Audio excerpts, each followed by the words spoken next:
بسم اللہ الرحمن الرحیم۔ سن سکو تو سنو میں خوش آمدید۔ ایک نئے ناول کے ساتھ آپ کی خدمت میں حاضر ہیں۔ ناول کا عنوان ہے روز و شب کا ملال، جو لکھا ہے سعادت نسرین نے۔ اگر آپ نے ابھی تک ہمارا چینل سبسکرائب نہیں کیا تو ہمارے چینل کو سبسکرائب کریں اور بیل آئیکن کو پریس کرنا مت بھولیے گا، تاکہ آنے والی تمام اقساط، تمام ناول، تمام کہانیاں آپ کو بر وقت ملتے رہیں۔ ناول کیسے لگ رہا ہے اس بارے میں اپنی رائے کا اظہار ضرور کیجیے گا، تاکہ ہماری حوصلہ افزائی ہوتی رہے۔ شکریہ۔ یعقوب گھر کے اندر داخل ہوا تو بستر پر پڑے بابا نے کھانسی کی منہ زوریوں کا گلا گھونٹ کر ٹوٹی آواز میں پوچھا، آ گئے پتر؟ یعقوب نے نگاہیں نیچے کیے، سر جھکا کر کترا کے نکلتے ہوئے درد کی تفسیر بن کر جواب دیا، ہاں بابا۔ بابا کو یکا یک کھانسی کا دورہ پڑ گیا، سارا جسم سوکھے درخت کے چٹکے ہوئے تنے کی طرح اینٹ گیا۔ یعقوب کا انداز ناکامی کی زنجیر میں ایک کنڈا اور ڈال گیا تھا۔ انسان لاکھ دندناتے طوفانوں کو وجود کے اندر قید کرنا چاہے، اس کا پور پور ان تباہ کاریوں کی چغلی کھانے لگتا ہے۔ ماں کمرے کے کونے میں مسلح پر بیٹھی تسبیح کے دانے گھما رہی تھی کہ شوہر کی کھانسی کو یوں بے قابو ہوتے دیکھ کر پریشان ہو اٹھی۔ حافظ جی، سنبھالو اپنے آپ کو، دل ہلکا رکھو، سانسوں کی گزرگاہ پر ڈکے باندھ دو گے تو یہ رواں کیسے رہیں گے؟ اب آپ کی وہ عمر نہیں رہی کہ من و بوجھ پیٹھ پر لاد کر بھی سانسوں کی آمد و رفت میں کوئی فرق نہ پڑے۔ بابا نے کھانسی کے سروں میں اپنے درد کا سر بھی شامل کر دیا۔ کیا کروں صابرہ؟ قوبے کی حالت مجھ سے دیکھی نہیں جاتی، اسے ایک دو نہیں، پورے 9 روگ لگ گئے ہیں۔ اپنے وجود کے ساتھ چمٹے ذمہ داریوں کے سانپ کو کہاں تک کھینچتا چلا جائے گا؟ اس نے ڈس لیا تو زہر کا توڑ بھی ہمارے پاس نہیں۔ ہم بالکل کنگال ہو چکے ہیں۔ اب ماں اس بات کا جواب کیا دیتی؟ یہی غم تو اسے بھی دن رات گھلائے جا رہا تھا، اس کی روح کا روگ بن کر رہ گیا تھا۔ اس چھت تلے نمو پاتی ہر سانس اس کے سینے میں سے ہو کر گزرتی تھی۔ اس فکر سے وہ کیوں کر آزاد رہ سکتی تھی کہ ان آتی جاتی سانسوں میں گنجلک پڑ گئیں تو ان نرم لچھوں کو کیسے سلجھا پائیں گے، کہیں ٹوٹ کر ریشہ ریشہ نہ ہو جائیں۔ ماں کے دل کا درد آنکھوں سے جھانکنے لگا تو منہ پھیر کر اس نے پلکوں کی چلمن گرا لی اور شوہر کو اس کی سنگن نہ ہونے دی۔ گزشتہ 6 برس سے بابا دمے کے مریض بن کر بستر پر پڑے تھے۔ تکلیف بڑھ جاتی تو انہیں اسپتال میں داخل کر دیا جاتا، وہاں کی دیکھ بھال اور دواؤں سے قدرے افاقہ ہوتا تو انہیں واپس گھر بھیج دیا جاتا، اس ہدایت کے ساتھ کہ ہفتے کے ہفتے آ کر دوا لیتے رہنا۔ مگر ہفتے کے ہفتے دوا لا کر بھی ان کی بیماری کو کوئی فرق نہیں پڑتا تھا اور روز روز انہیں اسپتال کا بستر بھی دستیاب نہیں ہو سکتا تھا۔ ان جیسے مریضوں کی لمبی لائن لگی رہتی تھی داخل ہونے کے لیے۔ غریب آدمی سرکاری اسپتال کے علاوہ جا بھی کہاں سکتا ہے؟ بابا کے لیے مجبوراً بازار سے دوا خریدنا پڑتی تھی، ورنہ ان کی سانسیں بحال نہیں ہوتی تھیں۔ بابا اپنے وقت میں بڑے کڑیل جوان ہوا کرتے تھے، تمام عمر بھاری بھاری پتھر اپنی پیٹھ پر ڈھوتے رہے۔ ان کی ساتھی مزدور آدھا وزن ٹرالی میں لاد کر بھی گھسیٹ نہیں پاتے تھے۔ دن بھر جان لڑانے کے بعد جب خون پسینے کی کمائی کے سکے ان کی ہتھیلی پر چمکتے تو ان کا لشکارہ دل کی راہ سے ہوتا ہوا سیدھا ان کی آنکھوں کی پتلیوں میں چلا آتا۔ ارد گرد چاندی کی برکھا برس جاتی۔ شادمانی کے اسی لمحے میں ان کی دن بھر کی تھکن بحال ہو جایا کرتی۔ گھر پہنچ کر بیوی بچوں کے بیچ آن بیٹھتے تو پتہ ہی نہ چلتا تھا کہ وہ پورے دن کی مزدوری کر کے لوٹے ہیں۔ دھول مٹی میں اٹے ہوئے بھی وہ تر و تازگی کا مجسمہ دکھائی دیا کرتے۔ کندھوں پر لدے تھیلے میں اگلے روز کے لیے راشن اور ضرورت کا دیگر سامان بھرا ہوتا۔ بیوی بچوں کی آنکھوں میں مسرت کے دھنک رنگ تیرنے لگتے۔ نور لٹاتی صبح کی ہر شام اسی طرح جھرنوں کا ترنم لیے اس آنگن میں اتر آتی اور اس کے مکینوں کو سریلے لمحوں کے سحر میں جکڑ لیتی۔ اس گھرانے کی آسودہ حالی میں شبے کی گنجائش نہیں تھی۔ کچے پکے مکانوں پر مشتمل محنت کشوں کی یہ بستی پل کے نیچے سے شروع ہو کر میدان کے اس پار تک چلی گئی تھی۔ چند برسوں کے بعد سرکار نے ان کے ساتھ بھلا کر دیا تھا کہ رہائشی مکان انہی کے نام کر دیے اور اس کے ساتھ گیس اور بجلی کی سہولتیں بھی مہیا کر دیں۔ پانی کے پائپ ڈالنا سر دست ممکن نہیں تھا۔ اس پروجیکٹ کے لیے کچھ مدت درکار تھی، مگر اس کا بستی والوں کو کوئی افسوس نہ ہوا۔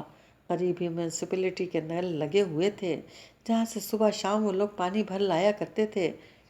ایسا شاذ و نادر ہی ہوتا تھا کہ ان کے برتنوں میں پانی موجود نہ ہو۔ بجلی اور گیس کی فراہمی نے مزدور طبقے میں نئی روح پھونک دی تھی۔ ان کی اولادیں اسکول میں تعلیم حاصل کرنے لگی تھیں۔ سر شام اندھیروں میں ڈوب جانے والے محنتی لوگ اب روشنی سے مستفید ہونا شروع ہو گئے تھے اور زندگی کی راہ خاصی سہل دکھائی دینے لگی تھی۔ اس طبقے کی بڑی بدقسمتی یہ تھی کہ روز کے روز کمائی کر کے زندگی کی گاڑی کو تیل پانی مہیا کرنا پڑتا تھا۔ ہنگامے ہو جاتے یا ہڑتالیں تو کام بند ہو جایا کرتے اور اس روز ان کا چولہا بھی نہ جلتا۔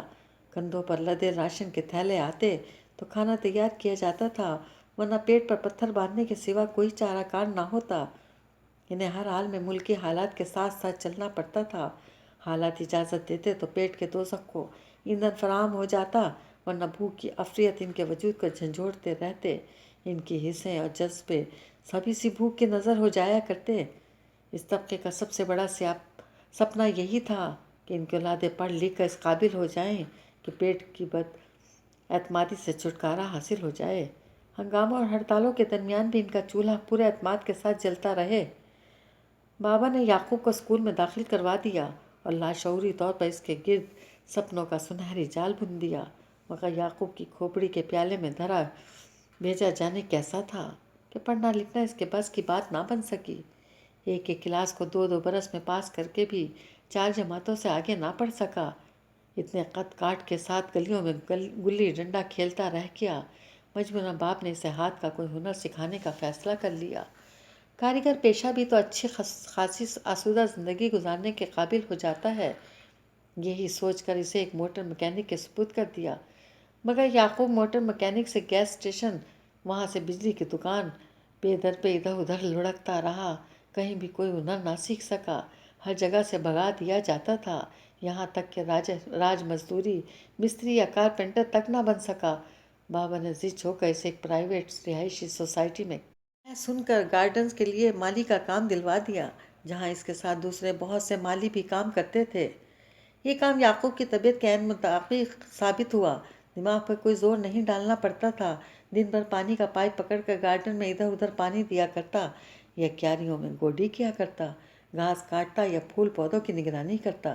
یعقوب اس زندگی میں سیٹ ہو گیا تو اپنی روایت کے مطابق بابا نے جلد ہی اس کی شادی بھی کر دی کہ گھر سے اس کی دلچسپی برقرار رہے، گھر سے باہر رقم نہ لٹاتا پھرے۔ اسے ہر ماہ لگی بندھی تنخواہ ہاتھ میں مل جایا کرتی تھی۔ یعقوب اپنا جیب خرچ نکال کر باقی تنخواہ ماں کی ہتھیلی پر رکھ دیا کرتا تھا۔ ماں ہی اپنے حساب سے سارے گھر کا خرچہ چلایا کرتی تھی۔ تینوں لڑکیوں نے بھی 8 جماعت پاس کر لی تھی اور گھر بیٹھے خرچے میں ہاتھ بٹانے لگی تھی۔ میدان کے اس پار سے سلائی کڑھائی وغیرہ کا کام آ جاتا تھا، جسے وہ تینوں بخوبی کر لیا کرتی تھی۔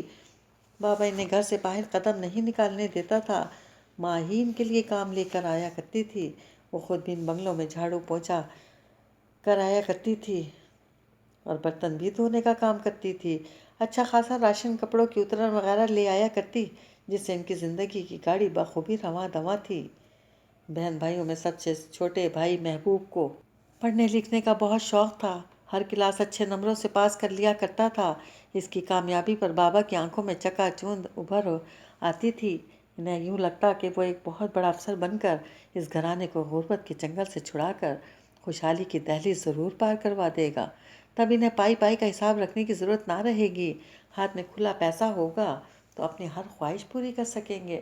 زندگی کے جھریوں بھرے چہرے پر خود بخود مخملی چہرہ سج جائے گا اور سانسوں میں سے سکھ کی خوشبو اٹھنے لگے گی۔ یہ بابا کا خواب تھا اور بابا کو اندازہ نہیں تھا کہ خوابوں کی دنیا الگ ہوتی ہے، حقیقی دنیا سے کوئی سروکار نہیں۔ سپنوں کا علیحدہ چلن ہے، مادیت سے اس کا کوئی تعلق نہیں۔ بابا کی آنکھوں میں یہ خواب نہ بھی سجتا تو ان کی اچھی بھلی گزر اوقات ہو رہی تھی، پریشانی والی کوئی بات نہ تھی۔ 3 وقت کی روٹی میسر تھی، تن پر کپڑے تھے اور سر پر چھت۔ ایک تہوار تک منا لیا کرتے تھے، مگر بدقسمتی آنگن تاک لے تو اسے کون روک سکتا ہے۔ بابا کو دمے کے شدید حملے نے آن گھیرا، کام کاج سے یکسر چھٹی کرنا پڑی۔ ذرا سی دیر کے لیے بھی چلے جاتے تو واپس لوٹنا مشکل ہو جایا کرتا۔ دھول مٹی نے انہیں بیمار کیا تھا، اس سے دور رہنا ضروری ہو گیا تھا، ورنہ دوا دارو کا بھی کوئی فائدہ نہیں ہوتا تھا۔